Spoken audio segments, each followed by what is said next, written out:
Thank you, and thank you for letting me speak twice as well. It's a great privilege. And hopefully, with this audience, Donald Watson needs no introduction. Am I right?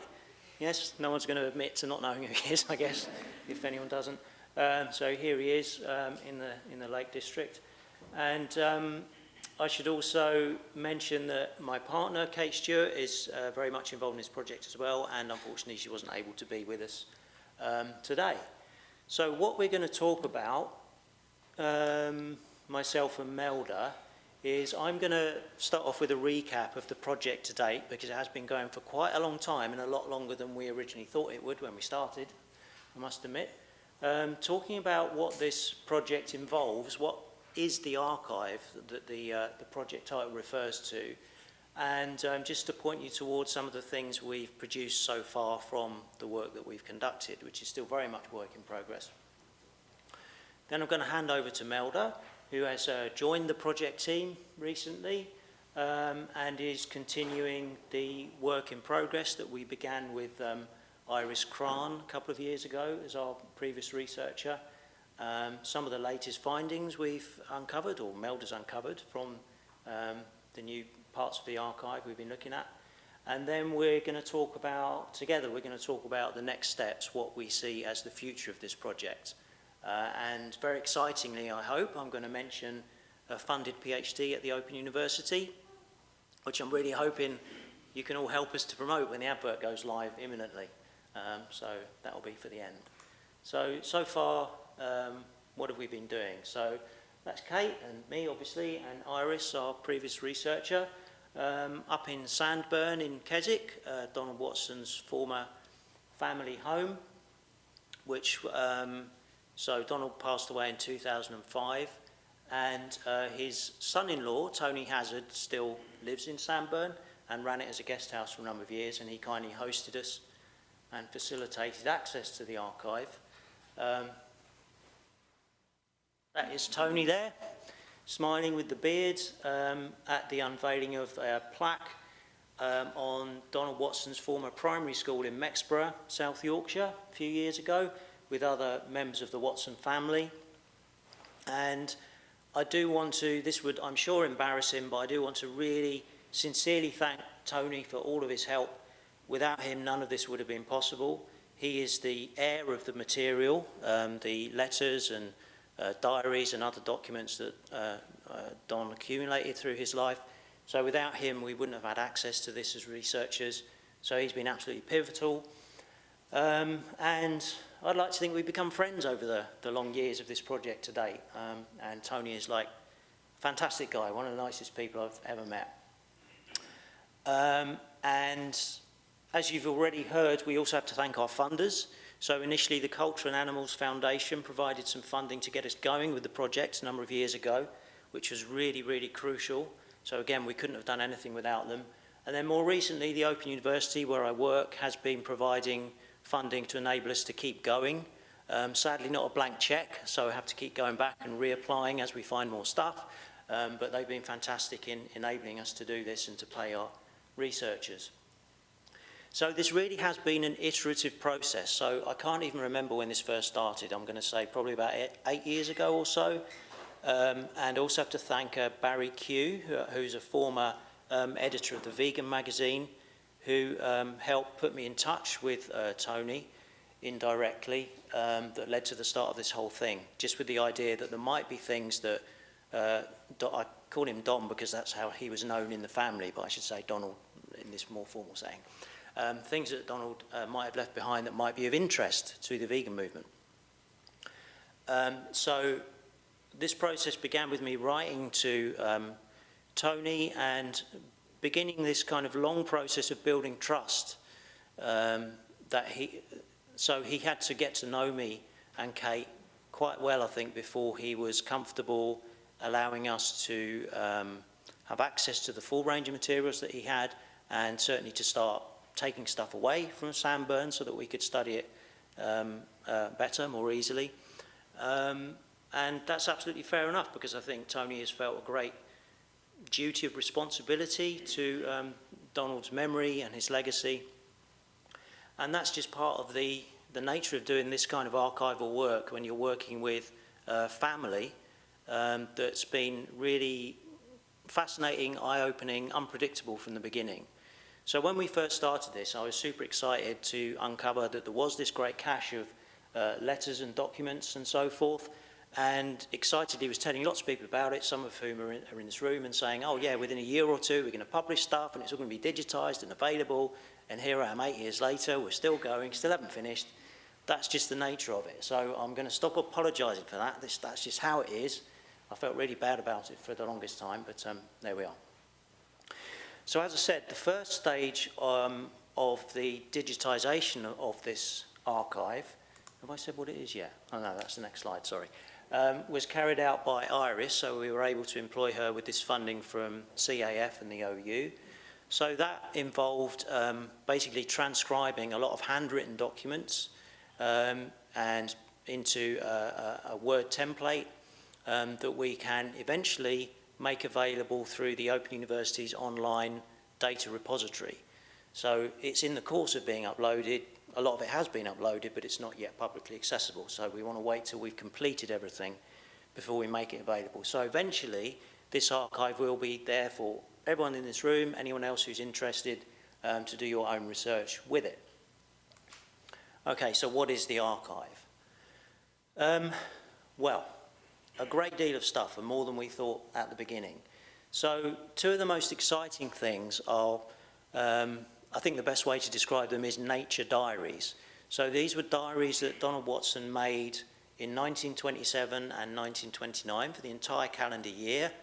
So at this time he was 16 when he started the first one and 18 when he started the second one, which is super amazing when you start finding out the quality of writing he was producing and the depth of his insights and thoughts, which have been super interesting. So he went vegetarian age 14, so that would have been 1924, I think, was when he went vegetarian. He was born in 1910. So he'd already gone vegetarian when he started this writing, but not yet vegan. Of course, the word vegan hadn't been invented, but lots of people were practicing veganism before the word. So as well as these diaries, which are super interesting in their own right, there's a big cache of letters, several hundred letters. So he was in the habit, luckily for us, of keeping copies of letters that he wrote. So he kept either using carbon paper or I guess just making duplicates of some of his typewritten letters. But also he kept a lot of letters that he received from others, which included family members. He had a very long-standing correspondence with his brother Norman, who was vegetarian, and there's lots of interesting reflections and insights about veganism over the years in those letters. But also there's letters with other members of the vegan movement, such as Arthur Ling and others over the years. There's also a big cache of photographs, which some of which are really breathtaking. Lots of them from family holidays in Europe, in Austria and Switzerland, in the Alps. They were a very keen family of walkers, and that was a massive part of Donald's life after he moved with his family to Keswick in the Lake District. And also miscellaneous documents, all kind of things, old school reports. What else have we got? I think we've got like, loads of stuff. And physical artifacts as well, such as a bell that he used to use for summoning attention later in his life, which I tried to use in my domestic setting, but it's ineffective, which is probably a good thing, right?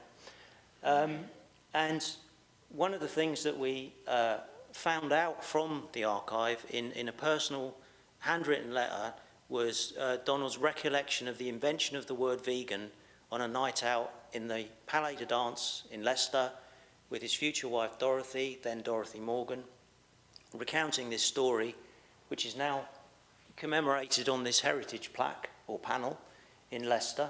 And I don't know 100% for certain, but I'm kind of assuming that they must have got that detail from our archival research. I have emailed them to ask, is that where you got it from? Because I don't think, as far as we know, that story wasn't known until we found the letter and reported on it. So there's all kinds of super interesting work here. Not all of the archive is relevant and gripping, quite a lot of it is stuff like, you know, the gas bill, local traffic in Keswick, you know, this kind of stuff. So it's not all like, you know, an absolute goldmine about the birth of veganism, but a lot of it is. So this is what we've produced so far. So first of all, this IAVS talk, or EVES talk, that's the International Association of Vegan Sociologists, who some of you might be members of. I'm a member of. So we gave a talk for their conference a couple of years ago, so this is still on YouTube. So sorry, super small links, but obviously if you want to email me afterwards, I can share those, or you can just search for it on YouTube, you'll find it. So that was myself, Kate and Iris talking about our work to date at that point, so we give a lot more detail there.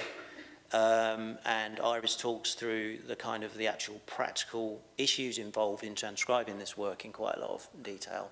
And we talk about some of the ideas we've got for analysing this material in due course, so I won't spend a lot of time on that now. Well, no time on it. We also recorded a podcast for Alex Lockwood for his series on the Martins Act at 200-year anniversary, where we talk about the project. And also the teaching materials that I was talking about earlier, some of those are based on this archival material we've uncovered, especially that story about the, well, there's a still image from the animated video, this coining of the word vegan on this night out in Leicester between the two of them, which is just so cool. So yeah, that's what we've got. And that slightly obscured today's talk, right? So this is an output to report back to my bosses and say, yes, we've got this out of it as well. Please keep funding us. We are actually doing stuff. But there is still a lot of work to do. And as I said, an iterative archival recovery process. So only about, I can't remember, a year or so ago, Tony got in touch and said, I found a load more stuff in the garage. There's boxes more material I didn't know we had, stacks more lettuce. We're like, great, okay, when can we go back to Keswick? So that's why, you know, we're not finished, because he assures us now we've got everything, right? We've got the whole archive. So it's just a question of finishing this digitisation process, at which point, over to Melda to pick up the story.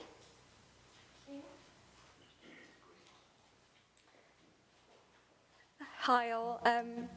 Before I start, I'm just very honoured to be here on the 80th anniversary of the Vegan Society and do this work for the Vegan Society and for Matthew. He's also my PhD supervisor, and I'm just inspired every day in this cruel world where we are surrounded by animal suffering. This work gives me immense hope for the vegan world. Sorry to be soppy and emotional. It is very emotional for me. I'll start with the rest of the Donald Watson project now. So, as Matthew mentioned, there is a lot. So I'm currently working on the nature diaries. There's 2 nature diaries. One of them is already transcribed by Iris. I'm doing the 1927 one, and they're big, thick notebooks. And this man, Donald Watson, he's very particular, very observant, amazing man. I read that stuff and I'm like, how did he write this, being a 16-year-old? And I'll read out some of the stuff that we found. And as Matthew said, some of them are quite like boring, you know, it's quite British, talking about the weather, you know, the weather, the sun came out through the clouds, the miserable day. To me, that's all fascinating because I'm an Anglophile. I'm originally Turkish, so this culture fascinates me. And I get to learn a lot of new words because he knows like every species of animal and plant life where he did this work, which is in Mexborough in Yorkshire.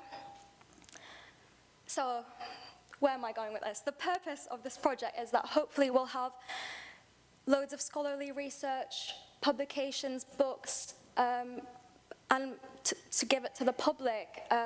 It is like being like an archival worker, like a librarian.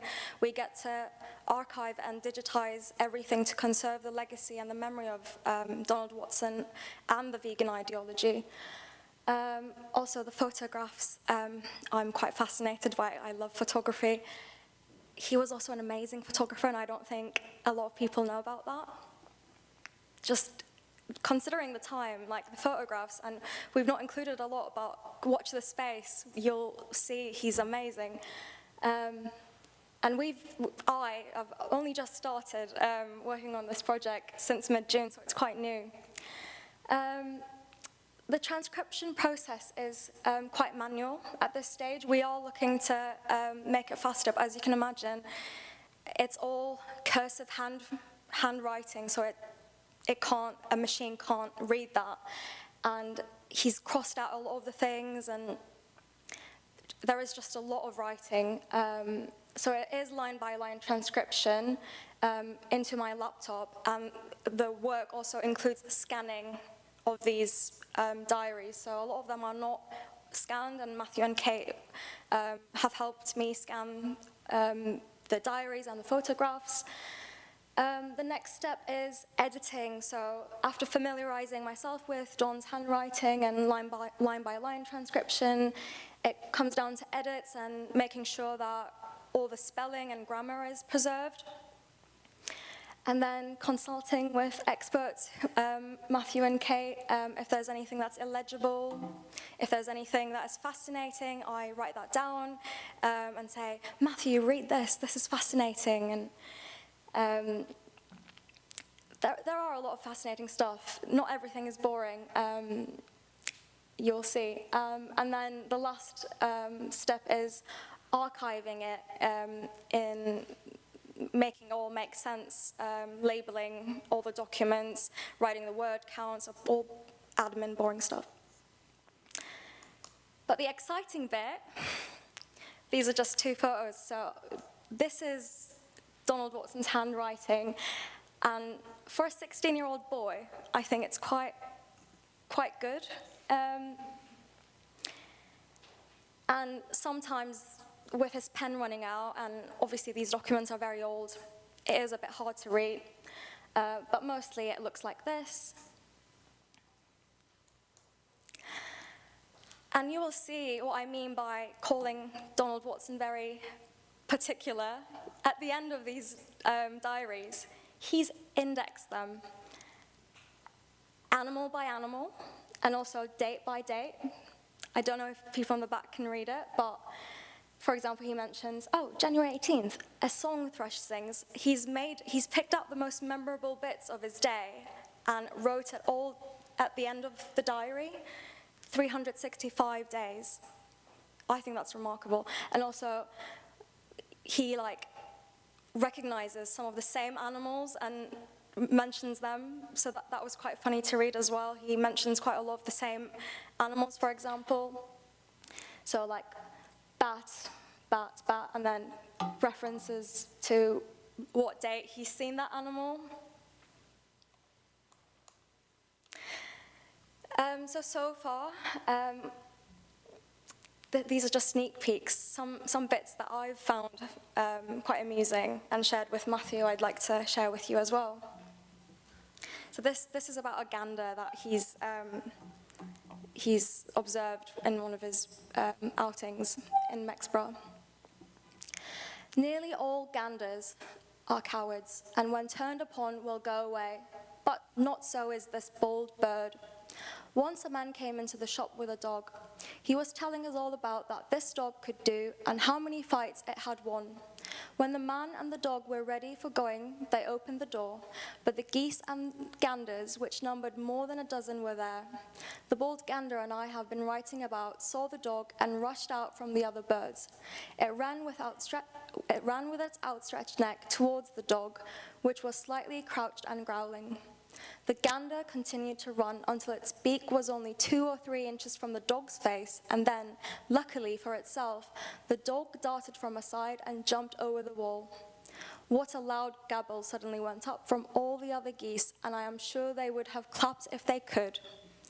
All these birds, except the gander and the 2 other geese, were killed this Christmas. Sorry for that plot twist. just for me, reading that, and this is before the Vegan Society was formed, it is just fascinating to see how this one person made such a difference and how that thinking has formed. And this is one of the most exciting passages because a lot of the stuff are about the weather. And another one about a deer.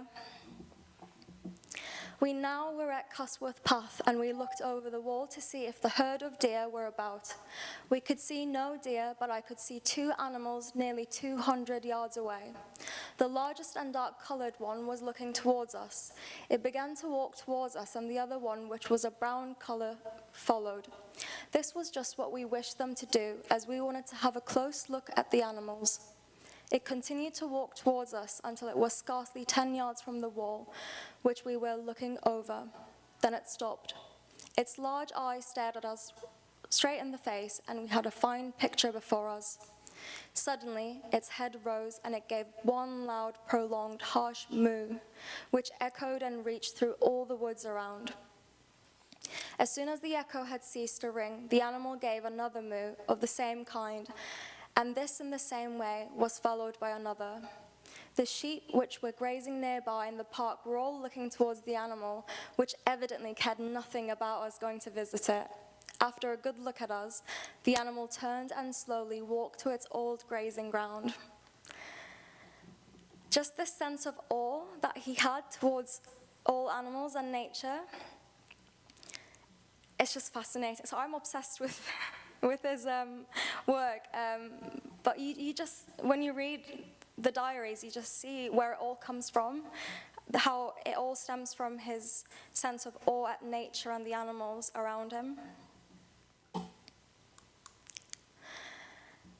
Now, why we think this work is important, and Matthew and I have hour-long conversations about this work, because we believe that when it gets finished, it will have a massive impact and contribution to the animal rights and vegan movement, hopefully. So this work is important because it promotes awareness of veganism as a social justice movement, its roots, its history, its context. It also hopefully will help build solidarity among vegans and other social justice movements. There's a lot of observations about nature and nature conservation. And as Audre Lorde says, our lives are not one, there's no one justice struggle because one issue struggle, because our lives are not one issue lives. So it's all interconnected. And also empower individuals, empower vegans to learn about our past, where we've come from, where this ideology has come from, where this ideology as veganism is a deeply rooted moral stance, and how it developed in the UK, and preserving the legacy of the vegan society and the movement. Also, more importantly and excitingly, we think there should be a museum, an animal rights or vegan museum in the UK one day. And I got inspired by this thought when I went to Liverpool for Edge Hill Researcher Symposium, and I saw the Slavery Museum, and I thought, one day we could have an animal rights museum. Why not? And hopefully more books, publications on the history of veganism in the UK, and hopefully this will inspire other nations to look at their histories and how they've interacted with non-human animals. And I forgot to put this in the slide, but this was quite recent, but pilgrimage to the Lake District and Yorkshire, and where this nature has happened. As a vegan, I've been to the Lake District not knowing that I was looking at the same hills that Donald Watson was looking at, which inspired him, and hopefully one day we could organize a mass vegan hike into the Lake District and Yorkshire, and also feel that sense of awe and inspiration that Donald Watson felt 90 years ago. Thank you. I'll leave Matthew to talk about another fascinating PhD that's going to be born. Thank you. How are we doing for time? 2 minutes. Oh, okay, great. Thank you, Melda. And I was reminded, I forgot like one important point I wanted to make right at the beginning. It's on there. Oh no, I didn't put it on there. Oh, okay, well I'll just say it anyway. So one of the things that I was reminded of earlier in the talk about masculinity, and I think it's come up earlier today as well, is that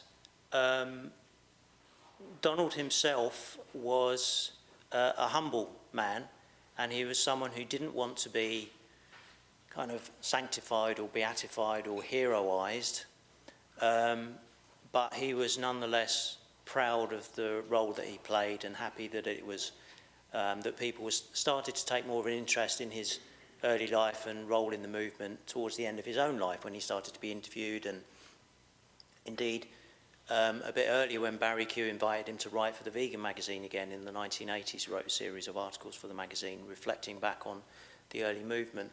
But yeah, he didn't want to be set up as some kind of fount of all knowledge kind of figure.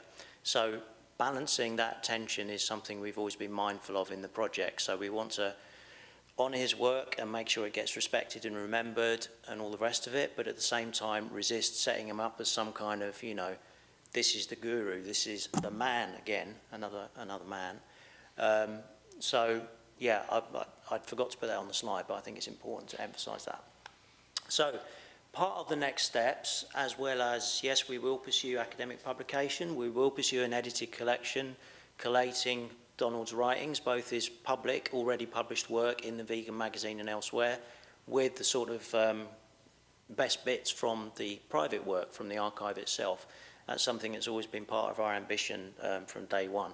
So before we get there, we need to finish this digitisation process and know what we've got, of course, but that will come in time. But in the interim, I'm very excited to say we've been successful in applying for funding for this PhD project, a full-time funded PhD hosted by the Open University in collaboration with the Vegan Society.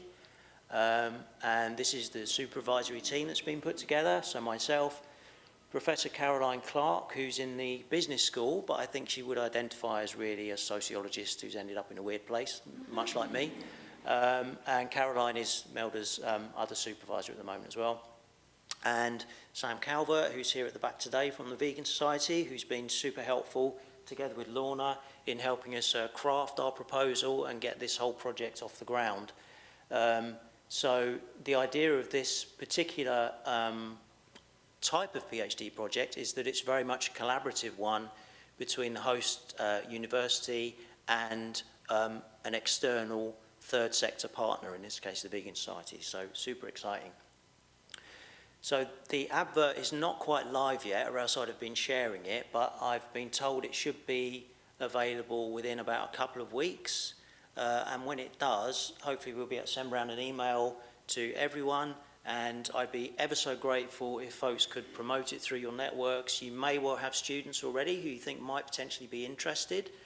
So ultimately it's funded by the AHRC, and that kind of makes sense because it is historical archival work, that's part of it.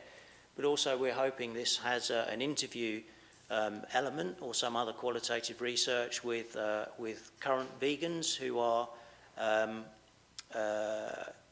family members or friends of some of the early vegan pioneers who can tell us more about the history of the movement. So constructing a kind of oral history as well as an archival history. So the Donald Watson archive itself will form part of the research data for the project.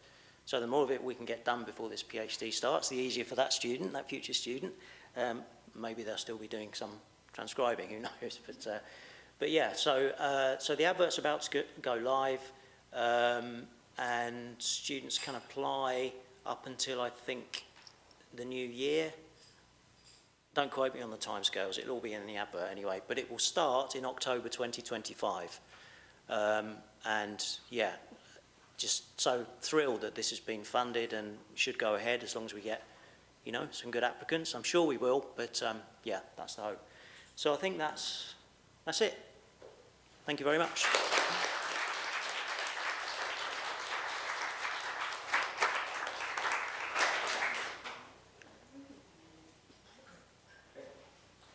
Anybody have a question? Sam?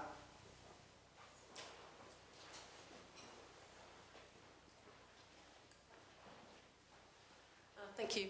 It was really interesting.